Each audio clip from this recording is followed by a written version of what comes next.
What's up, fellow rock stars? Dr. Dan here. And in today's episode, we're going to be talking about why you want to have a bad day.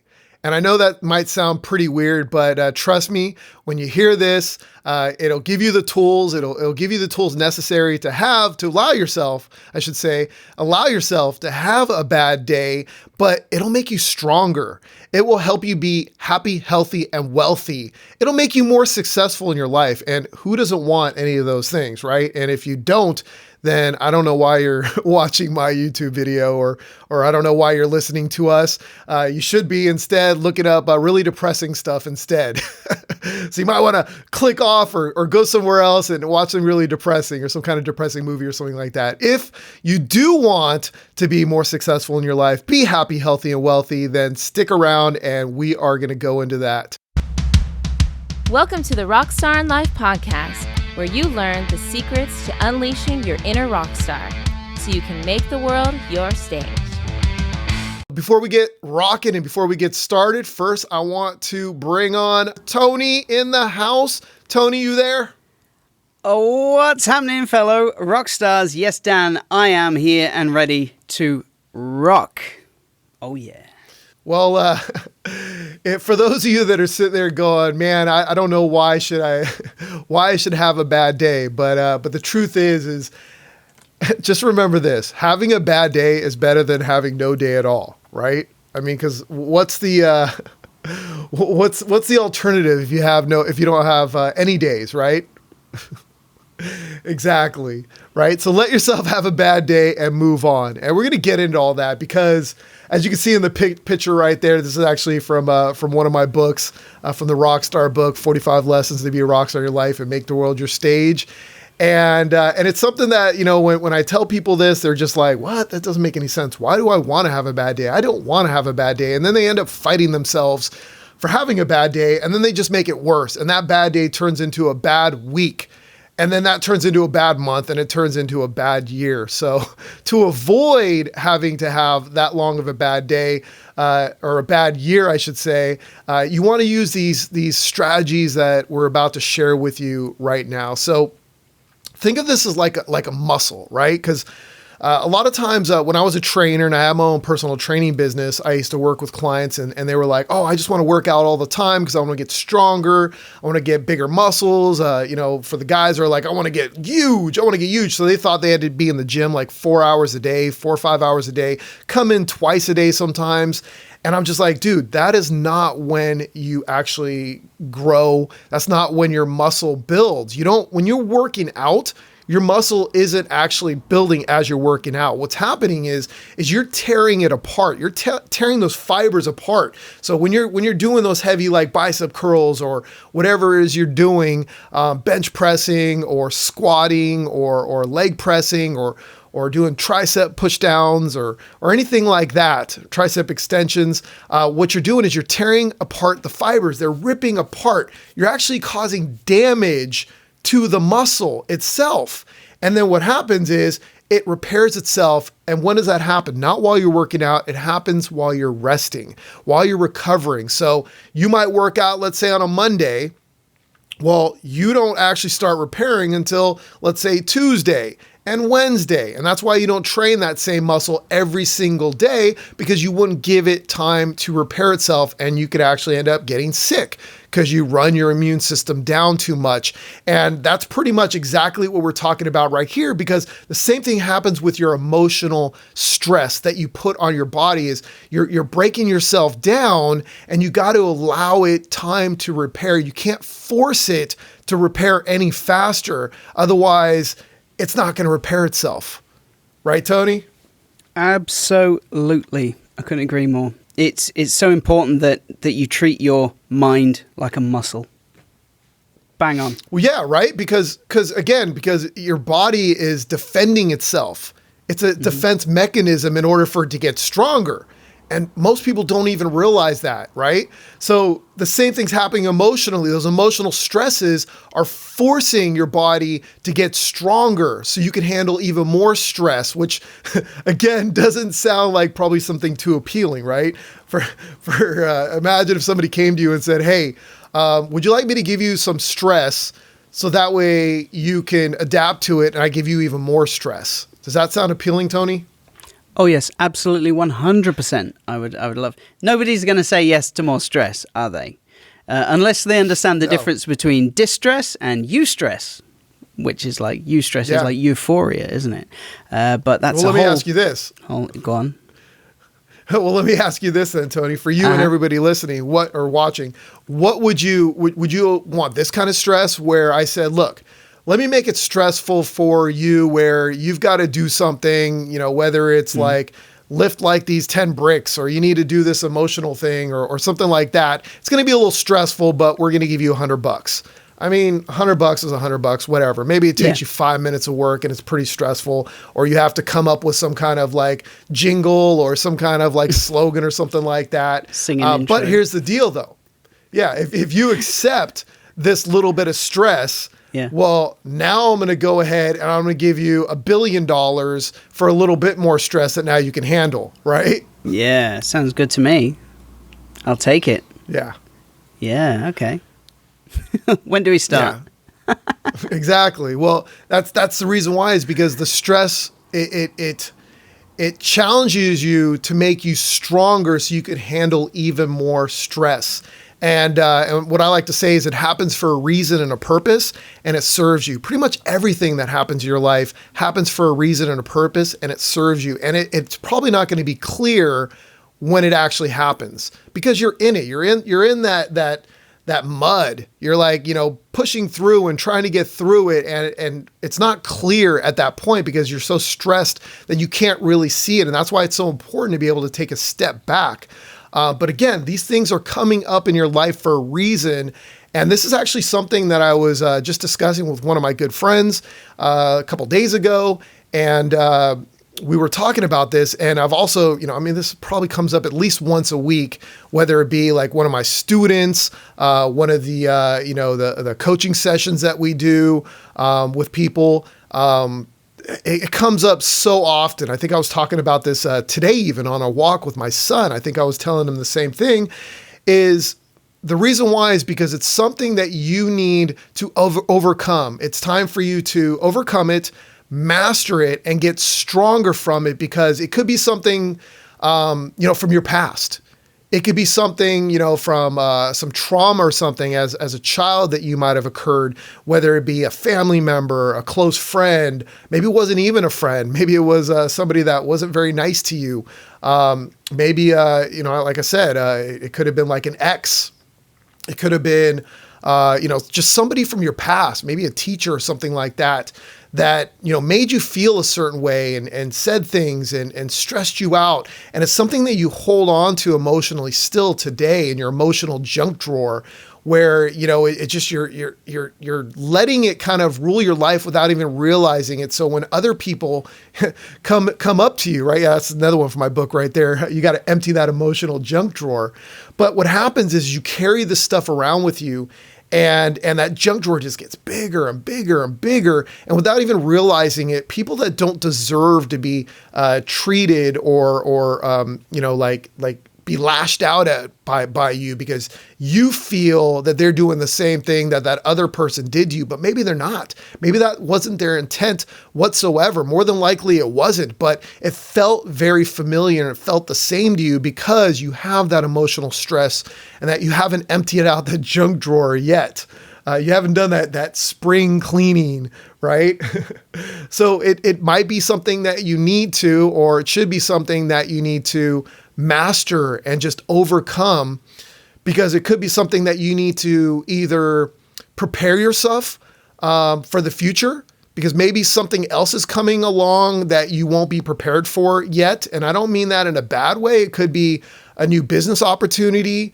It could be a new partnership. It could be a new relationship. It could be something that your child or your spouse or somebody else, a close family member or a friend, a loved one, that will need your help. Or maybe you want to help other people out there, like me and Tony are called, upon to help others out there overcome and avoid the things that we had to go through, the challenges that we had to learn from and master and overcome. Because if we didn't go through those things ourselves, we wouldn't be able to help our loved ones, our family members, our friends, you watching this and listening to this right now. We wouldn't be able to help anybody. We'd be stuck in it ourselves. Right, Tony?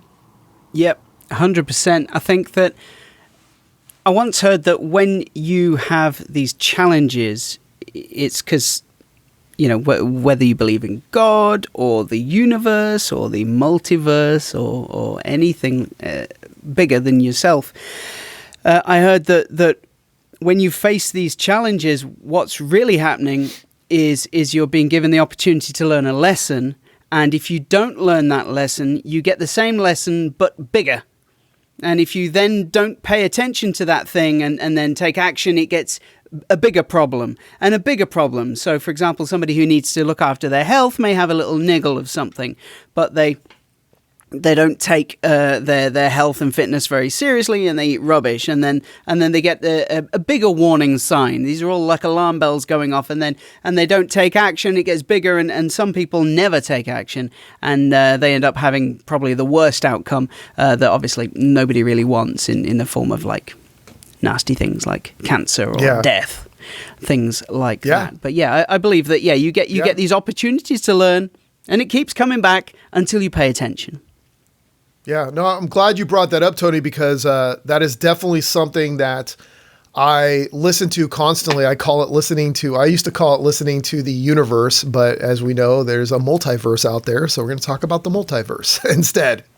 I'm always listening to the multiverse, and if you go back and listen to the I think it was the first episode me and my wife actually went over it in the podcast where we talked about where the word rockstar came from for us, why we use rockstar in life. And it has nothing to do with like being on stage and being like, oh, I'm going to be the center of the stage or back when it was trendy, it was before it was trendy back in like 2006 or something, it kind of came to me. And at that time, it wasn't really being thrown around like it is today, like, oh, you're a rock star or anything like that. People weren't really out there just saying that constantly. And it was actually some people at events. I was traveling around, I was speaking, I was listening to events, I was attending events, I was networking, I was doing all these things.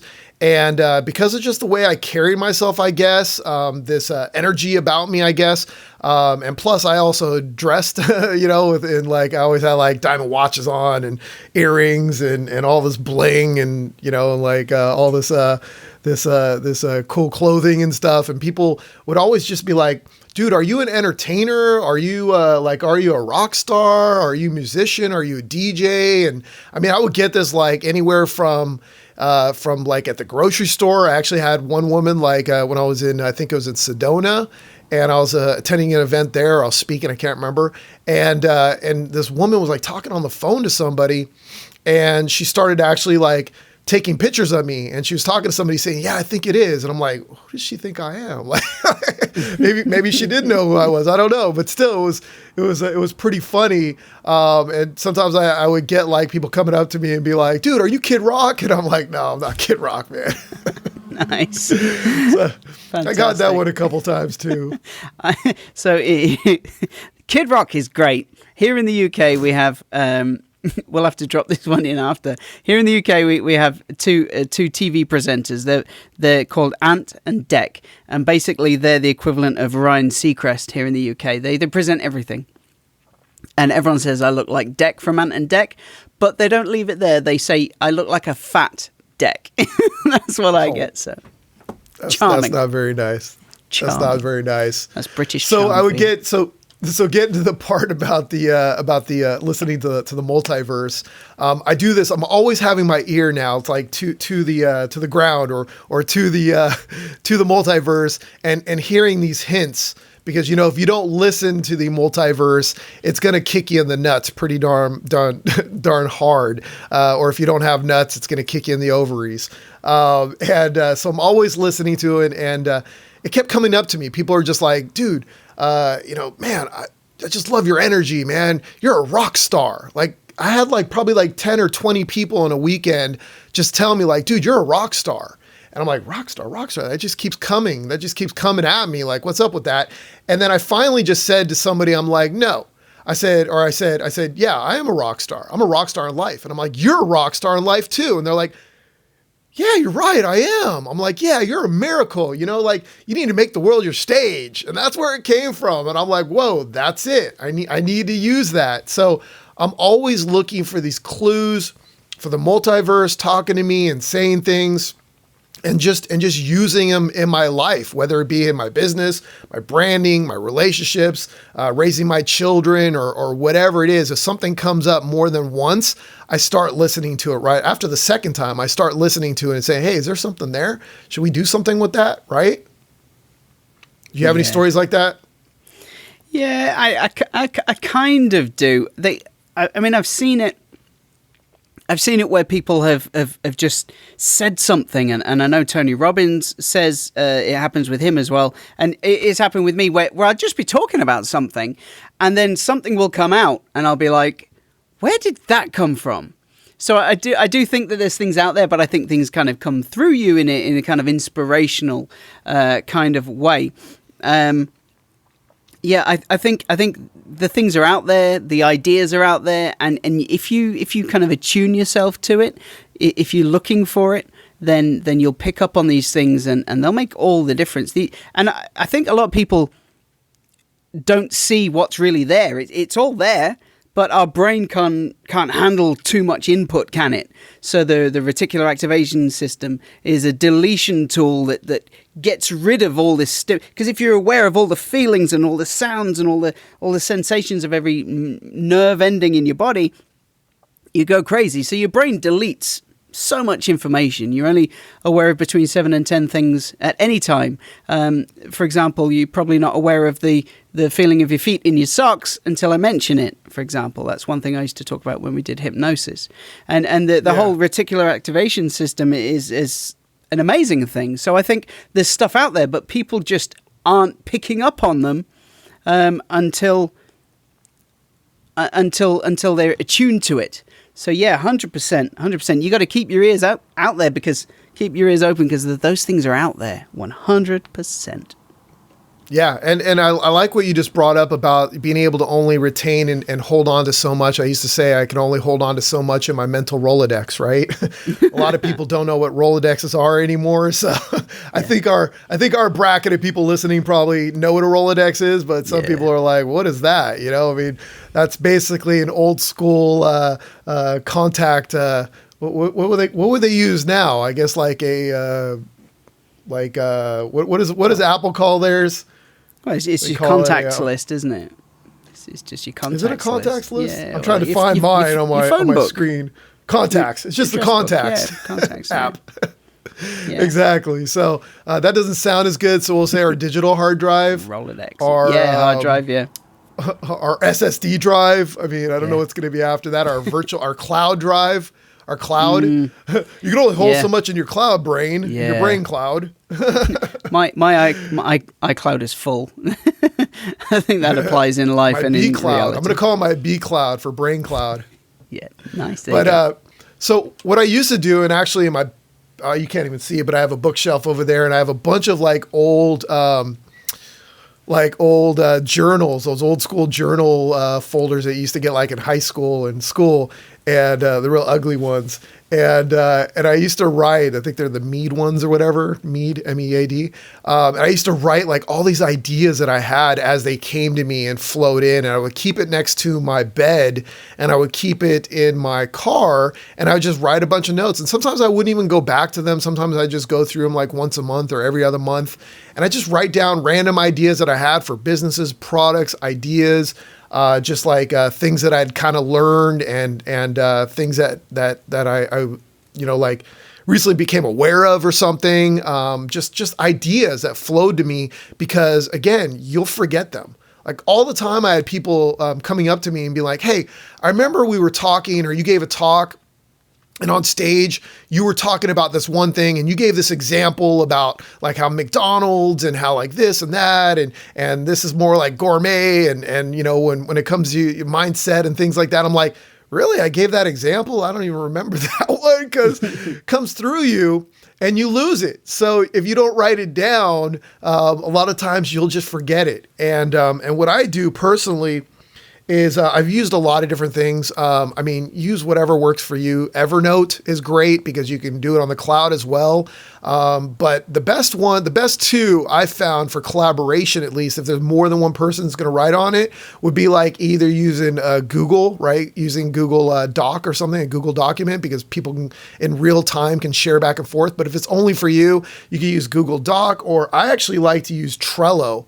So I don't know if a lot of you know what Trello is, but it allows you to basically like move, drag and drop. So it's like a bunch of sticky notes that you can like move up and down and rearrange and add notes to and add links and images inside there. And you could also collaborate with like, let's say you have a friend or a partner or somebody else you also, want to collab with on your ideas, or not if it's just for yourself. Cause I have they call them separate boards where I have some that I share with my team and other people, my wife, and then some that are just mine. And I just brain dump things in there. Like in the last 24 hours, I've probably put 10 new items in there, just random thoughts and ideas and topics and things that I wanted to either talk about or look up online or something like that. And I create a section called Brain Dump, and I just put it all in there and I just drop it in there when it comes in. And then I have other sections that you can organize, like work on next, tools and resources that I want to look at or maybe buy or something like that. So you can create and organize your thoughts and ideas. And that's the best way that I've found to do it. Do you have any that you use, Tony? Yeah, I do really like Trello, like you said. I used to write down, so I used to have little scraps of paper. I used to have loads of them. And my biggest problem is letting go of ideas. It's not storing them, it's letting go of them. That's my biggest issue. So I go, I just thought of this thing. It's going to be amazing. I mean, I've got so many domain names that I've bought because I thought it's going to be an amazing idea. So I bought these domain names, and then it's the other day, right? I went, I need to renew those domain names. And Gemma goes, "You just renewed some domain names the other day." I was like, "Yeah, no, there's some others that need." It's like, "How many have you got?" She says, "Literally, you should only have like 2 or 3 for the things that you do that bring in money." And I'm like, I got a couple more. I'm just going to let some of them lapse. And then for other people, I don't think we ever wanted to watch this episode because you'll quiz me on how many domain names I've really got. I've held on to one, littletreat.co.uk. I've held on to that for about 7 years and never done anything with it. In fact, probably 11 years. Held on to it all that time. But for me, Trello is amazing. You can move stuff around. And like you said, you can share it with people. Like we've got a Trello board for this show. And I just think Trello's great. But like you said, whatever fits for you, really. But while we're talking about ideas and inspiration, I don't want to derail too much, but it popped up in my head a second ago when you were talking about ideas and inspiration, things coming to you and writing them down. There's a brilliant book I listened to on Audible called Big Magic by Big Magic Creative Living Beyond Fear by Elizabeth Gilbert. Okay, so maybe we'll link in the show notes in the description to that because it's a great book. And if you haven't got Audible, you can get your first book for free if you use the link that's in the description. And the thing about this, the story that stood out for me was that she said she had this idea for a book. This author had an idea for a book, and it was very specific. It was about a woman who went off to like Ecuador or somewhere to find her boss's missing son. And he's the only person the boss wouldn't trust anyone else to go and find his son. And there's lots of specific details in this. Lots of specific, like there was a road being built through the jungle or something. There was lots of illegal stuff going. She gave lots of specific details, which is important to remember. She kept putting off this book of this brilliant idea that had come to her. Anyway, she gets talking to a friend of hers that she's very close with, but they don't see each other very often. We've all got friends like that. And, you know, when they meet up, they just pick up where they left off last time as though a day hasn't passed. And she's talking with a friend, and her friend's super excited because she's had this idea for a book about a woman who gets sent to the South American country or to this other country to find something to do with her boss's son. And it was literally the exact same plot. One or two little differences, little tiny details here and there. And the whole thing she was saying was that this whole big magic thing is that ideas are floating around looking for somewhere to land. And it'll land on you. And if you don't take action with that idea, it'll then go off to someone else to be executed on. Which is why so often you'll have this genius idea for an app, and then you do nothing with it, and then somebody releases that app because you've had the idea and you've sat on it and not done anything. So the idea has gone, okay, you're not going to take action. So it's gone off to somebody else and they've done it. And that's why you go, hey, I had that idea for that app. And that's why that's what happens. So we were talking about writing ideas down. For me, letting ideas go and saying, okay, I ain't got time for you right now. I'll come back to you. And if no one else has done you, then I will do you. But right now, I'm focusing on this one thing right now. Bit of a detour there, but we got back in the end. I don't know if you ever, there's a, I remember hearing a story, and I looked it up a while back too, about these monkeys on a Japanese island, I believe it was, or near Japan. Okay. And it's called, where they talked about the collective mind. And exactly what you just said, where, you know, you basically connect with others' brainwaves and others', you know, minds and stuff. And the way the story goes is that there was these islands, and they were separated by, I don't know the distance exactly, but we're talking about one island's like maybe, let's say, 20 miles between the two. So 20 miles between the two islands of water, right? So there's no way for one monkey to go to another island and another island and another island. So they're completely separated. Well, apparently they had run out of food or something like that.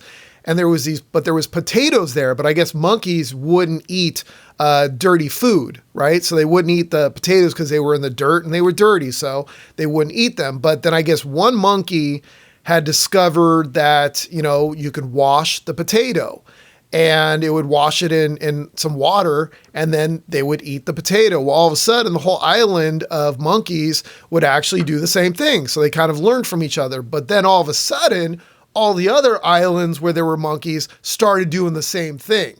And it wasn't like that monkey like sent them an email or like send them a message in a bottle or anything like that. Or they didn't like make a YouTube video. So there's this whole story. I forgot exactly which island it was, but I remember reading about it. And I think I even did a video a long time ago about it. I don't remember where that was, but it might've been a webinar training that we did for our coaching students. But I remember that story, and it's the collective mind. And that's another reason why, and we can go to that a different time with us doing meditation and yoga, is the whole point of waking up early and doing yoga and meditation is so you could detach yourself from the collective mind of all the chatter, meaning like all the people that are in their like, stresses of their life, getting ready, going to work, stressing about getting their kids to school, and, you know, and all these different stresses out there of people having to work and just feeling stressed out, and being able to remove yourself and just quiet the mind. That's the whole reason why, you know, we do the meditation and do the morning yoga ourselves, is so we can help quiet that part of the mind. Yeah, I think that I do think that, by the way, just Googled that thing, and it's called the 100th monkey effect. Yep. That's it. So yeah, Google that one, folks. I think that we were talking about your iCloud, your B cloud being full. I think that when you also in your brain computer you have RAM, and if you've got like too many apps open, that is when your computer starts running slow. You know, when you got 600 tabs open and you got loads of apps running in the background, everything runs really slow. And I think that's exactly the same with your mind. You need to close all those apps, and by just meditating and just focusing on one thing, and then other thoughts come in and you get rid of it. I like to use the app Headspace, for example. That's a great introduction to meditation for anyone who's not done it before. And that's pretty much where I started with it all. And that teaches you, that thoughts are like cars going past in the road. You don't try and stop them. You just notice them. Go, a red car, okay. And then you get back to doing whatever you're doing. And I think, that's almost like rebooting your computer is meditation for me. Yeah, it's a nice brain wash, right? Because you need to wash that brain. You wash the rest of your body, so why not wash your brain as well? Exactly. My wife actually has some videos as well on YouTube. She needs to start making some more because she's made a few of them in there. We could probably link to that as well. She has some meditations and some things that you can do in there as well. She's actually starting to do some TikTok videos as well. Obviously, the time limit on there is a little bit shorter, so she can't do like long meditations or anything like that, but definitely check out her YouTube channel, and you can watch some of her past videos that she had made. And also on the RockStarInLife.com site, we also have those videos over there as well, and some other cool stuff. But bottom line, to bring it right back is, this struggle and having a bad day and all these stresses in your life are meant to serve you and make you stronger, just like that muscle breakdown and then repairing itself during recovery, like we talked about. So now that we've obviously talked about, all the stuff that happens and that it's meant to serve you and all these other things, I guess now we could talk about what you could do to overcome it and to shorten that amount of time, because the stronger you get, the faster you'll be able to get through it. So if you had, let's say, a small stress of something happening, something that feels stressful to you now, but might have taken you a day to overcome, or 2 days to overcome, or 3 days to overcome. I mean, heck, there's been things in my life that took me a whole week to overcome. But now that I'm stronger, I could overcome those. If that same thing happened to me today, I could overcome it in maybe like 20 minutes or 30 minutes, or maybe an hour at the most, right? Versus like a whole week or a whole month or anything like that. And then, other things that can come up in your life, even bigger, whether it be business or personal, in your personal life, if that was to happen to you when you're not ready, it could take a year for you to overcome that. But if you're stronger and you allow yourself to get stronger to go through these things, then you could overcome those even faster. So it's kind of like these little steps, right? So it's like if you're, like I said, when you're exercising, you grab, let's say, the 5-pound dumbbells and then the 10-pound dumbbells, and you're doing those for curls. Well, you're not going to just turn around and grab the 200-pound, dumbbells. Most gyms don't even carry those, but the one I used to go to did. They had like 220-pound dumbbells. You're not going to grab those and try and lift them, because if you could get it off the rack, it's going to pull you to the ground and you're going to freaking fall over and probably pull your back and mess yourself up. So you need to work up to that. So when I was like 140 pounds as a teenager, 150 pounds as a teenager, I couldn't go grab those 200-pound dumbbells. But when I was 255 pounds and I was just, like a Hulk, I could actually pick up those dumbbells, and I was able to use them versus not being able to pick them up at all. Right? So I had built myself up through years and years of training and slowly increasing the weight until I was able to lift those kind of weights. Now, one thing I like to relate this to is the stress as being like a bottle of soda, right?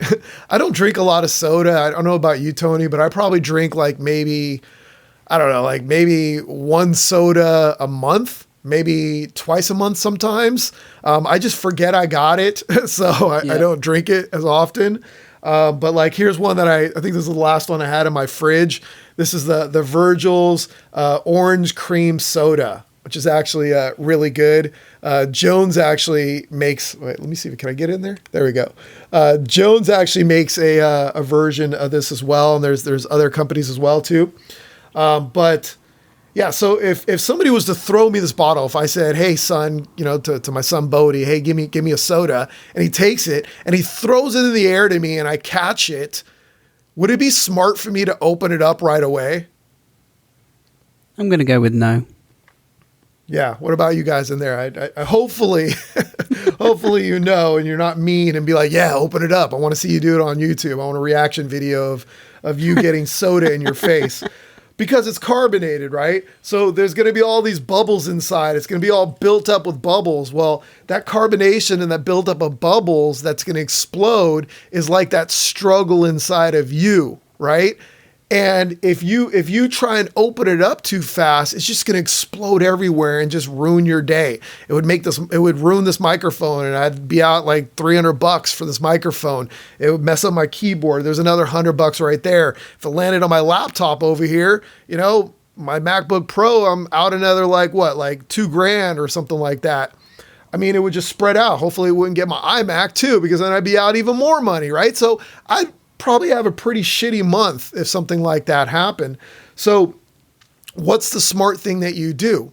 Instead of opening it up right away, you would set it down, right? You'd set it down, maybe put it back in the fridge for a half an hour or 15 minutes or something like that.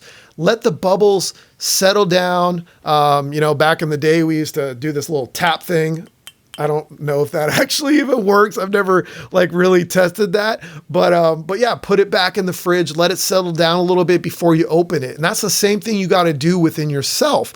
If those bubbles are the stresses and you having, feeling that, you want to do something that's going to allow your own bubbles to settle down before you put yourself out in the world, before you have an important conversation with your spouse or your loved ones, your family, your kids, your friends, or your boss at work about something serious. Now, obviously, if you have to go to work, you can't just avoid people. You can't just be like, I'm just not going to go into work today because I'm feeling stressed, right? You probably have to go into work. But you can limit yourself to being in those situations where you might just explode on somebody. Sit down for half an hour, put on some earphones if you need to, go into that Headspace app right there, or watch my wife's, Kundalini or her Kundalini meditation videos or something like that. Just do some chants or something like that and just relax. Do some deep breathing. Do the Wim Hof breath, which is another one as well, which you can find on YouTube as well. Do something that will help you get into that headspace. And then when you get home, or if you're already home, you could do something even deeper. For me personally, sometimes when I'm having a bad day, I need to just be away from kind of everybody else and limit myself around. So I'll come into my room, into my office, and I'll just sit back on my recliner right behind me right here. And I'll just turn on a TV show, and I'll just watch a show, or I'll watch a movie that usually will make me feel good, whether it be action or comedy or whatever, and that I actually enjoy. And I'll just watch that. Sometimes I need a half an hour, maybe 2 hours, maybe 3 hours.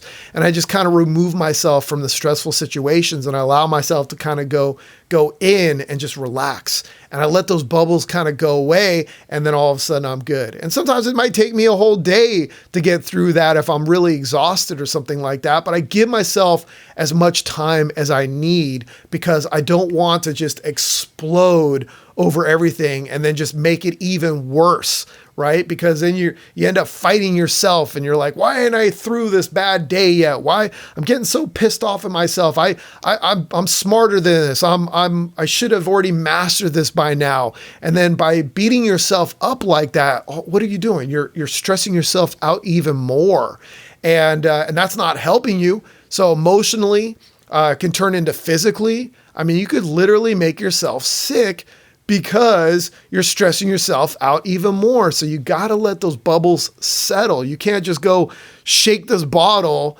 and then just be like, okay, well, I'm going to say good thoughts to it. I'm going to kiss it and caress it and meditate with it for like 20 seconds and then try and open it. It's going to still explode. You can't force it. You can't speed it up. It takes how long it takes. And that's what you got to do for yourself as well. And I get it. You have life. Life happens. You have other people around you. Maybe you have to feed your kids or something like that. Well, maybe you need to freaking order like Uber Eats or DoorDash or something like that, or go pick up food and bring it home to the kids, drop it off, and then go upstairs and then be on your own for a minute. Whenever you can, you need to separate yourself and be able to just kind of relax and let those bubbles subside before you let that carbonation and all those bubbles just explode over everything, right? Yep, 100%. I think that having a strategy to deal with those things is the answer. So what Dan's saying right now is hey, think ahead about what you're going to do. What is that movie that you would watch or that TV show that makes you laugh? Wouldn't it be a great idea if you wrote out a little happiness buffet or a state change buffet? Yeah. Tony Robbins always talks about change your physiology, change your state, and change your emotions that way. So think ahead. Yep. Okay, what stresses me out? How am I going to combat that? There's a little piece of homework, I would say, for you to do. Yeah, definitely. Yeah, something he says all the time is motion creates emotion. Yeah, and that's a great point. It's like, get out there. You might already know what helps you. For my wife, sometimes she needs to go on a run. Sometimes she just needs to go on a walk. Connect with nature, or go to a park, go to the beach, go to the mountains. Get next to a water fountain that's really relaxing or something like that. Wherever you are, there's always something that you can find, whether, like I said, watch a movie, meditate, go to a quiet room, do something relaxing, listen to some good music, go sit in your car for 10 minutes and relax, listen to something, right? And that's again, just like the little image right there too, fill yourself up.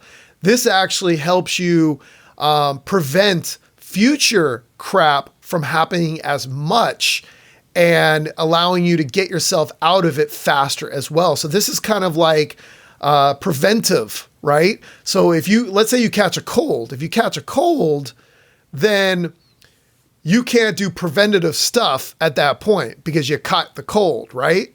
So you can't do preventative stuff, but you need to actually do the things like take some, medicine, or, drink a lot of liquids, eat a lot of greens, relax, get rest.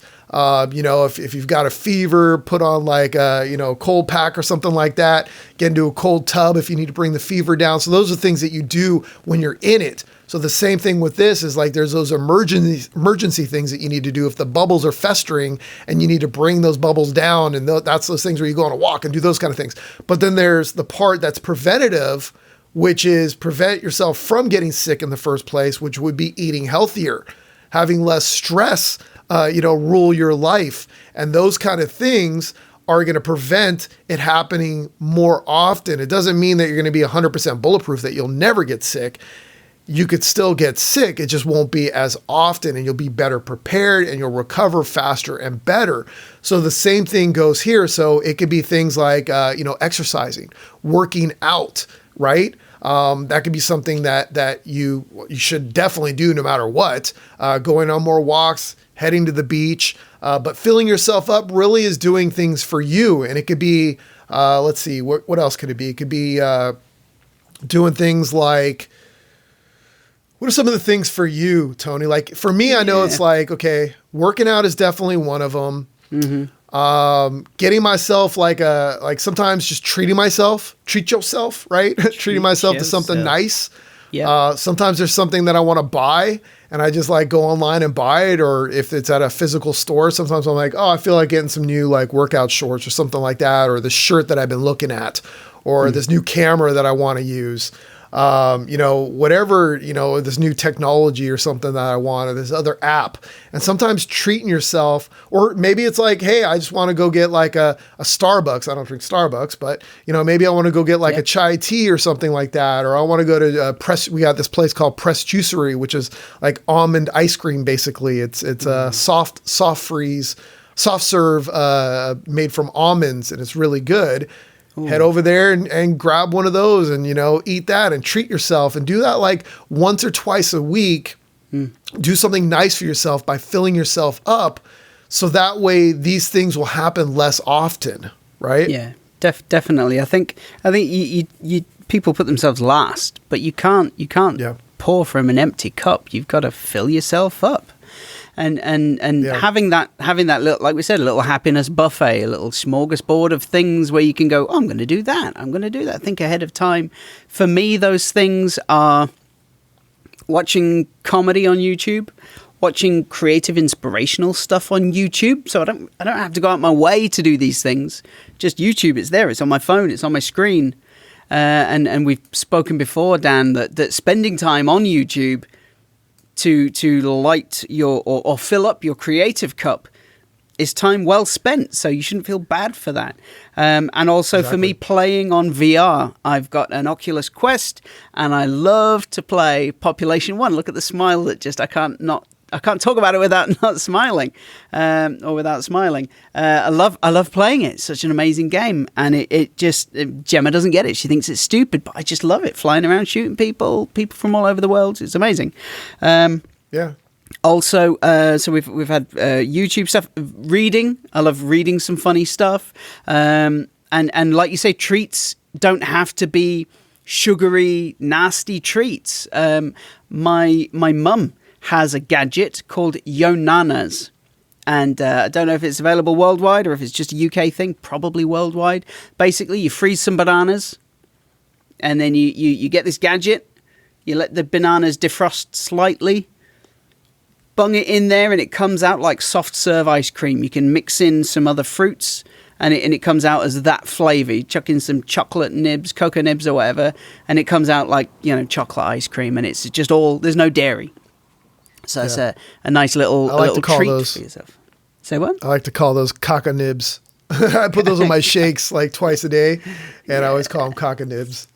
But yeah, I mean, for, obviously playing VR is great for you. And like you said, Gemma doesn't really get it, but for some people it's get a manicure. Yeah.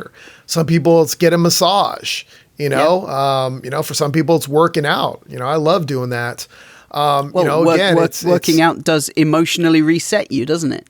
Yeah. So it's super important. Even if you're not doing it for the weight and for the fitness, mentally, it's been proven to emotionally kind of reset you. Hit the reset button, reboots your emotions. So yeah, sorry, I interrupted. Yeah. No, it's you can only drive so far on an empty tank of gas, and that's where that fill yourself up, where that little cartoon thing that you just popped up from my book was fill yourself up. And it's important to do that because this will help you with preventative in the future. It'll help limit that and keep you satiated and keep you full and make your life better. I like to use the example if you need to drive, let's say 80 miles, or let's say you need to drive to a destination that's 200 miles away from you, right? So I don't know what that is for you guys, because I know you guys don't use miles, but here in the US. We use miles in England, yeah. We're not supposed to, but we do. Nice. Okay. Well, if you have to drive 200 miles to a destination and your car, you only have a couple gallons of gas in your car, and you can usually get about 80 or 90 miles on the amount of gas that you have left. Would it be smart for you to get in your car and try and drive that 200 miles? Would it make sense? I would say no. Definitely not. It's just not going to work, is it? Will positive thinking help? Nope. Pretty sure. Yeah, you can be positive that your car will crap out. Exactly. Yeah. So if your car can't make it and you can't squeeze it out of your car like that, then how can you expect to do it for yourself? Yeah, right? Exactly. So you have to fill yourself up. You have to do those things. It actually reminds me, another example I like to use is when you're on an airplane and they always tell you in case of an emergency and the air pressure drops in the cabin, what do they tell you you should do when a mask is going to drop off from above you? What do they tell you to do? They always tell you to place the mask on yourself first before doing it for a small child or any elderly people or anybody else that needs your assistance. And why do you think that is? Because if you pass out, you can't help anybody else. Like, how could you help somebody else if you're trying to help them put their mask on and they can't get it on fast enough and you pass out? Now they don't have a mask. You don't have a mask. Great. You guys are both passed out. You're good to nobody. Same thing goes for you. So like whenever I'm talking to, let's say, a mother or a father that are like, my kids are depending on me and I can't be in this bad mood and I can't do this and I can't do that. And they're always needing me. So I got to be there for them. And I'm like, how can you be there for them if you're not giving yourself any time for yourself? You got to, I'm like, you need to exercise. Oh, I don't have time because I have kids. Well, great. How can you fully be there for your children if you can't make the time to force yourself to even give yourself 20 minutes to work out? Make it fun. Make it for them as well. You know, if it's at a gym, bring them to the kids club, you know, like let them be in there. If they're older, then you need to have a real talk with your kids. Like, look, you're old enough. I'm going to work out. You know, grab some dumbbells, build a home gym. That's actually why I built a home gym. I've got like this big, massive home gym now because I personally didn't like driving 20 minutes or 15, 20 minutes to the gym one way and back because it just kind of felt like 40 minutes of wasted time. Yeah, oh, there you go. There's half of the gym right there. The other half has like the elliptical trainer and reverse hyperextension, calf machine, treadmill. I don't know. Do you have the other shot of it too? Oh yeah, here it is. The other side. There you go. So yeah, so that's the other side right there too. So I've got, you know, a nice full home gym, and that's not even including the stuff we do outside. We have battle ropes out in the front that I pull out of the garage. I have this sled that you can push that's got wheels. It's called the tank, and it's what is it called? Magnetic resistance, which is pretty awesome. It has 3 different settings, and like professional football teams and CrossFit games use it as well. Anyway, so bottom line is you got to make the time for you to do that for yourself and be as consistent as you can. You know, today, because I'm getting done pretty late, I'm probably not going to work out because it's getting close to dinner time. But you know what? Tomorrow I'm going to do it. And I'm not going to stress myself out because I didn't work out yesterday either because I got busy with some other things as well. I'm going to pick it up tomorrow. But I'm not going to sit there and beat myself up and be like, oh, it's been 3 days since I've worked out and it's better I just don't do it or stress myself out. It's like, no, I just, you know, I didn't make the time. I had other things that popped up, but I'm going to work out next. Or heck, I could go downstairs and just do 1 set of something and be like, I did it. Okay, I can feel good about it. So, you know, you've got to allow yourself, you've got to fill yourself up. You've got to do things for yourself. Otherwise, you can't be there fully for other people or to arrive at your challenges fully ready to overcome them and master them, because so much more is going to come your way. And I mean that in a good way, right? Like you want to be prepared. You want to be ready to be able to handle the kind of stresses that can make you a heck of a lot more money, can lead to better things in your life, both financially, physically, emotionally, relationship. You know, if you're not ready for those things, if you're not prepared, fully prepared for them and in top shape for them, you know, mentally and physically, then they won't appear for you, or you just won't be ready to take those on, right? That's a really, really good point. Yeah. They do say that if you're not ready for it, you won't get it. And that works both ways. If you're not ready for success and fame, if you're not going to be able to handle it, then it won't come to you. But also, if you can't handle that stress and stuff and those challenges, then you know, you'll only get what you can handle. And you can handle it because, you know what, you've got 100% success rate of survival so far. So I'm pretty sure you're going to manage whatever comes at you. 100%. 100%. And also, you know, the whole bad day thing is just a day. It's the meaning that you give it, if it's a bad day or a good day. One person's really upset that it's raining because it's ruined their picnic, but then the farmer whose crops need watering, he's happy. So it's just a day. It's just rain. It's all about the meaning that you choose to append or to give to it. Yeah, and I say a bad day, but let's be honest. I mean, the better you get at it, it's not going to be a whole day. But if it is, it is. Yesterday, I did have a pretty bad day, and it was a whole day. But I was exhausted. I was tired, but I gave myself time. I relaxed. I told my family, I'm like, look, I'm feeling pretty stressed. I'm pretty exhausted. I didn't sleep as much. So just don't bring anything big to me today. Like tomorrow we can talk about other things. We can, you know, tomorrow I'll be better prepared, but avoid those stresses, right? Avoid those things the best you can. And I get it. Sometimes emergencies happen and things pop up and you can't control everything, but just do the best you can. And the stronger and the better you get at this, like I said, things that would have taken me a whole month to get over, or a whole week to get over, I can overcome in like 20 minutes. So me saying have a bad day could just be 20 minutes, 30 minutes, an hour. But the whole key is to not fight it, to not just force yourself through it. Just like you shouldn't exercise when you're sick. When you're sick, you don't go to the gym and have a full workout because that will get you sicker. So don't do that. Relax, rest, recover, get stronger, and get ready for the next one. So I think we gave everybody some great things that they can actually do on their own right now. Like sit down and go back and re-listen to what we talked about and start making that menu for yourself of things that you can do to, number one, fill yourself up. So that's preventative. And then the second part would be things that you can do when you're in it. You know, when that bottle, right? When that bottle gets shooken, when it gets shaken up and you need to open it, what can you do to help those bubbles subside and dissipate? You know, what are some of the things, whether it be go on a walk, go on a run, work out, watch a show, go for a walk on the beach, put your feet in the sand, you know, earthing, put your feet in the grass, do a cold plunge. Now, yeah, a cold plunge is definitely good, no matter if you're having a bad day, a bad week, because it will instantly snap you out of it.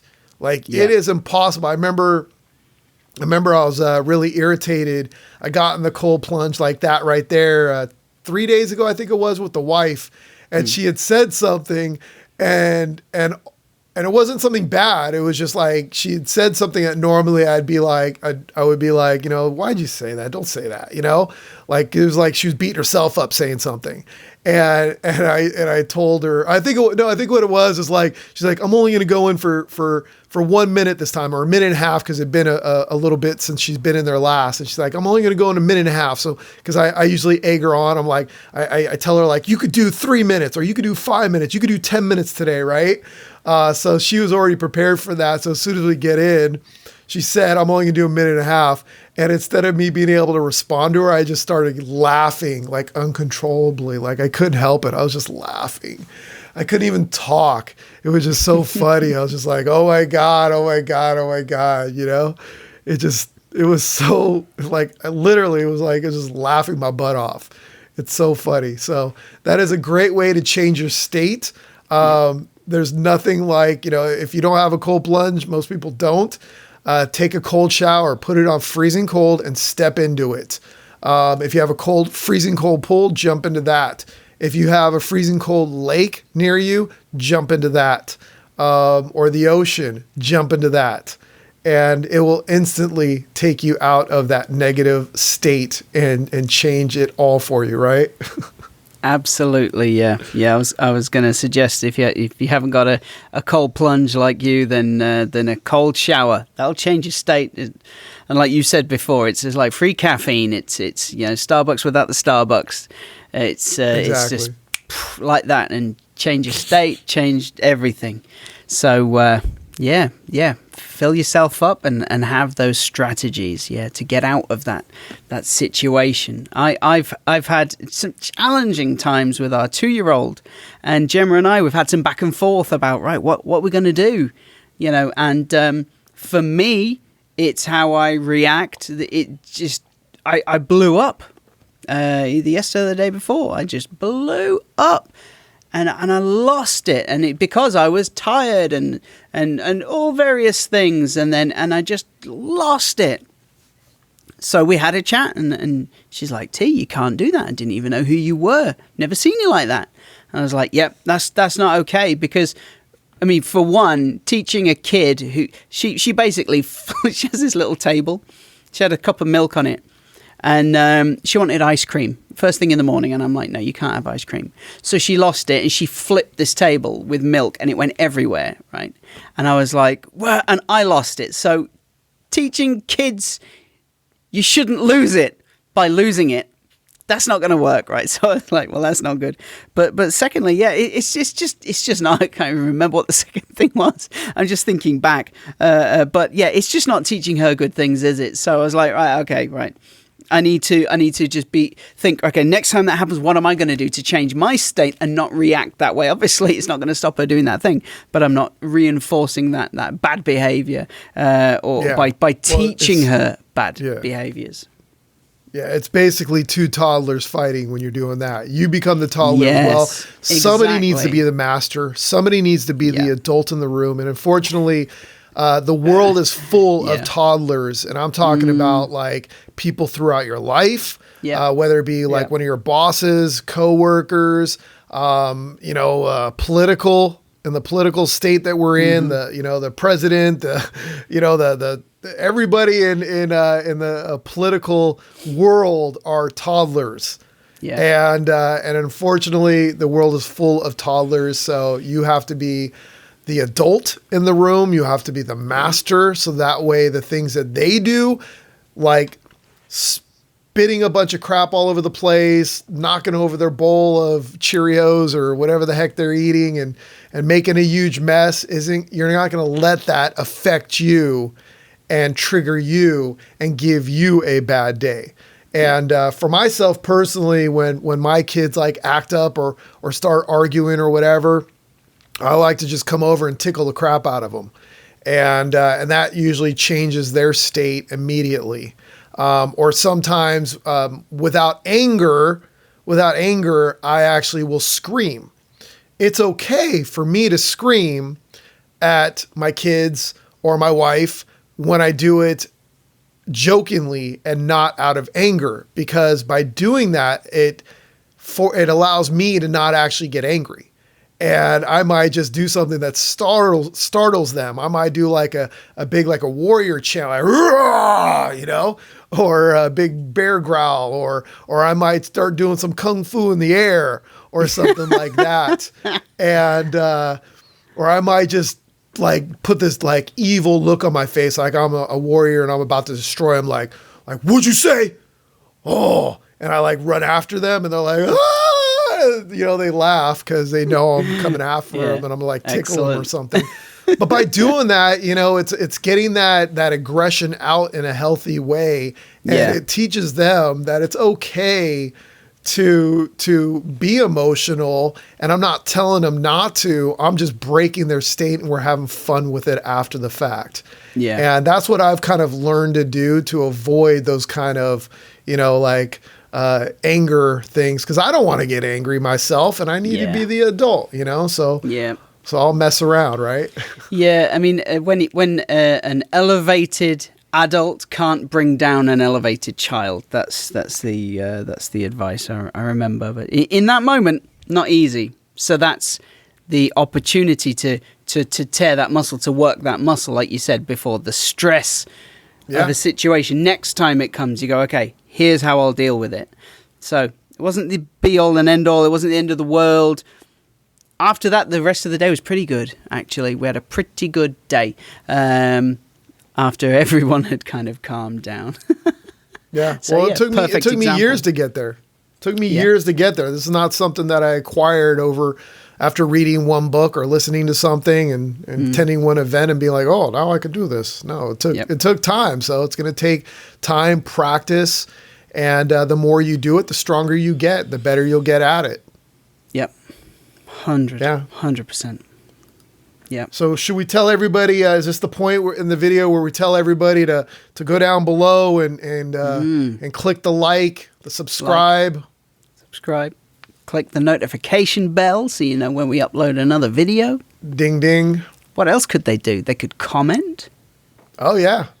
Definitely let us know your top aha moments. How are you going to use what we just talked about? How are you going to use this in your life? Maybe something that in the past was ruling your life and controlling your life and was very difficult, and what you're going to do to now move past it. Like, what are your top aha moments that you learned from this? Maybe what's your go-to kind of buffet of things you can do? Maybe you haven't figured that out. Yeah. Maybe figure it out and put it in the comments below. I think this is a great opportunity to hear other people's suggestions, and maybe we'll pick up some new ones ourselves. Yeah, give us an idea of some things that maybe we didn't even think about. Like, whoa, Yeah. I didn't even think about doing that. That's been a long time since I've done that. I want to try it. We'll give our favorite ones I wanna a do little it. shout out. Yeah. And Nice. we're definitely going to be reading every comment on every video and taking the time to respond. So we'd love to hear from you. Yep. Well, awesome. Well, I ain't got nothing else other than to say, be a rock star in your life. Make the world your stage. Oh, yes. And don't stop believing. Hold on to that feeling. See you later. Love it. Thanks for watching the Rockstar in Life podcast, your source for unleashing your inner rock star. For more tips, training, and free stuff, be sure to go to RockStarInLife.com and join the Rockstar in Life revolution today. Thanks again, and don't forget to be a rock star in your life and make the world your stage.